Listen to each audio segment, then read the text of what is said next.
Hi, I'm Susie Garden, and this is the Ageless and Awesome podcast.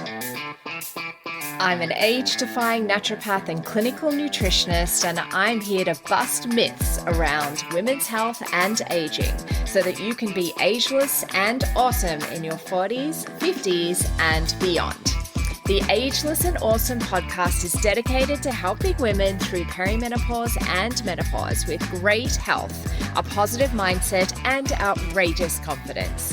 Hit subscribe or follow now, and let's get started. Hello, gorgeous one, and welcome to this week's episode of the Ageless and Awesome podcast.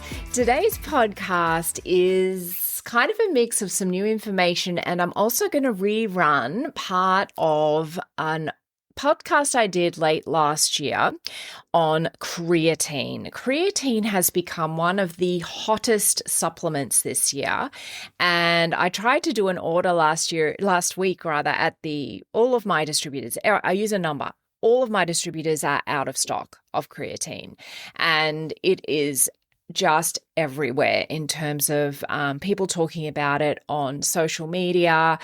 The benefits of it for women in peri and post menopause are numerous, and a lot of women are taking it and finding that, they're feeling so much better on it. Their muscles are happier, their brains are happier. So I thought, I've just listened to that episode I did last year, and a lot of it is still very, very relevant. So I wanted to replay that for you because I get so many questions still every week from clients about it. And clearly, with it just running off the shelves, it is really, really topical at the moment. So I'm going to start that play of that episode, and also just wanted to put a little disclaimer here. Obviously, this is not individualized advice. So if you're thinking about taking a supplement like creatine more long term, you may want to speak to your healthcare practitioner about that and about what dose is right for you. So I just thought I'd put that out there. This is general information for educational and entertainment purposes only. If you are one of my clients listening to this and you're interested in creatine, please feel free to email me, message me, and we can have a conversation about it perhaps at your next appointment. All right. I hope you enjoy this episode. So creatine is an amino acid, so it's a building block of protein, and you get it from food, mainly the higher protein foods such as meat, seafood, that kind of thing. And when I was more of a general nutritionist, creatine really was something I used with athletes and people that wanted to improve their muscle mass, their sports performance, and it's taken in supplemental form for those people. So I was kind of used to using it in that context, not so much in our perimenopausal and menopausal women. But what I have found since exploring creatine a little bit more is that it might actually be quite valuable to take as a supplement daily, whether or not you're actually a bodybuilder or someone like that. But I know for me personally, when I entered into perimenopause, I really noticed my muscle dropping, my muscle mass dropping. And, even though the exercise I was doing was the same, it was really hard to actually grow muscle. And I remember my PT saying to me when I was in my early 40s that, once you get over 40, it's very, very difficult to build muscle. I've since learned that it's actually not 100% true. You can still absolutely build muscle. It is a little bit more challenging. You do have to work hard at it. You have to get the nutrition right, as well as doing the lifting of the heavy things with resistance training, but it is possible. But creatine seems to be able to help. It's certainly in terms of muscle energy and therefore, being able to lift heavy things in the gym. So if you're looking at creatine itself, where it is in the body, about 95% of it is in your muscles and about 5% of it is in your brain. And that, even though it's only 5%, that's actually really important because when you're looking at the research around creatine, there seems to be some additional benefits in terms of brain health. So let's get into it.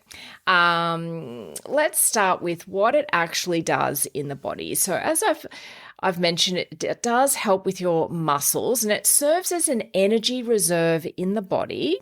Okay. And it gives you more energy in your muscles.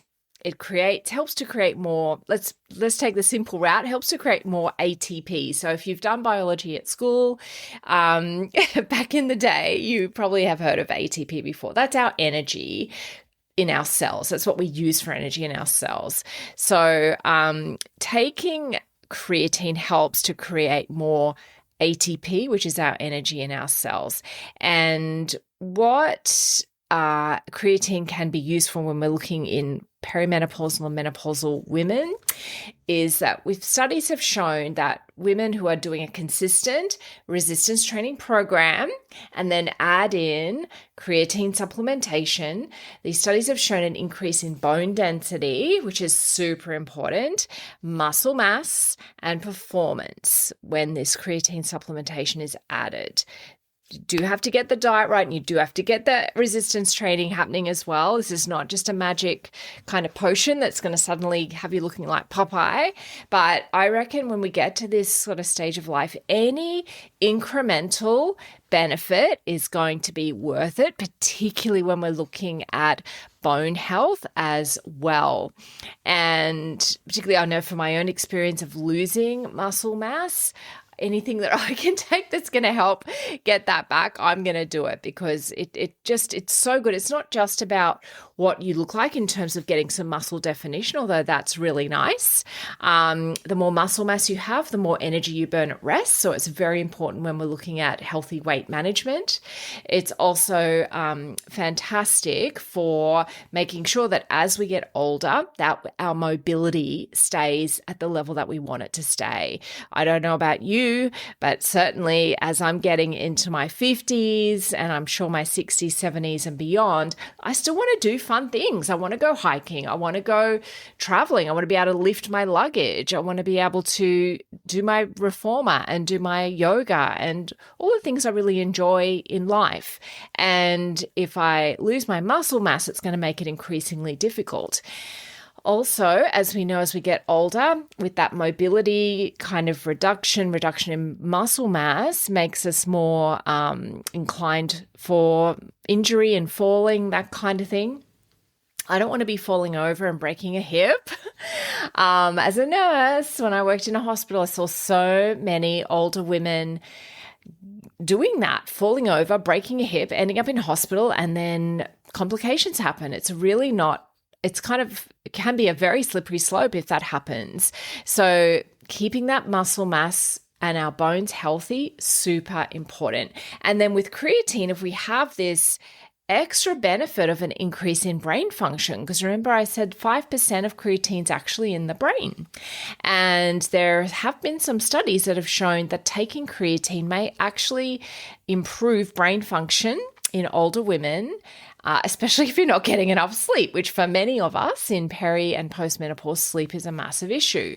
And what these studies showed that there was an improvement in memory, particularly after sleep deprivation. So often we have something that we call brain fog, and often one of the signs of brain fog is an inability to remember people's names, an inability to remember words. You get kind of a little bit lost in a sentence and can't kind of remember how to finish the sentence. It can also enhance cognition and processing. So it helps you think more clearly, helps you think more quickly. And also the studies have shown it can combat age-related cognitive decline. So it can help you as you get older, maintain your mental kind of acuity or sharpness. Another study showed that if you're taking creatine supplements, it can help with tasks that require quick thinking. And it didn't even have to be older people. One of the studies was young adults, either on creatine or a placebo for 6 weeks. And people that were on the creatine scored higher on tests of intelligence and working memory. So I don't know about you, but if I can do stuff that's going to make me a little bit smarter, I'm going to do that. And particularly because creatine is just a really easy supplement to take. Another benefit of taking it is improved mood. We know, obviously, that as our estrogen and our progesterone drops, we have lots of estrogen and progesterone receptors in our brains. And when those hormones drop, then that can really impact our mood, our ability to handle stress. There's perimenopausal anxiety, perimenopausal depression. And studies have shown that taking creatine might help actually improve mood, might reduce depression symptoms, which is pretty cool. And also it could, some research has shown that the creatine could even treat mood issues faster than antidepressants. So, we know with antidepressants, they take around 4 to 5 weeks to work. So often with many medications, actually, it can take time to work. With creatine, you can actually potentially feel better much quickly. So that might be something to think about, particularly if you do have mood issues. It's not just all about muscles. If you do have issues with your mood, particularly low mood, then just taking some creatine might be something really easy and effective to help you.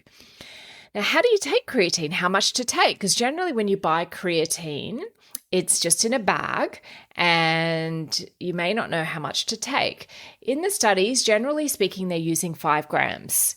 And usually that's, I know for me, I'm taking just a bit of a teaspoon, maybe just a little bit more than a teaspoon. I'm putting it in, you can put it in yogurt, you can put it in, I put it in my smoothies, that kind of thing. Just put it in some fluid and have it. Some of the sources that I read about creatine says that you can actually load it. So what that means is you take a higher dose for a short period of time to really bring up the stores in your muscles and in your brain.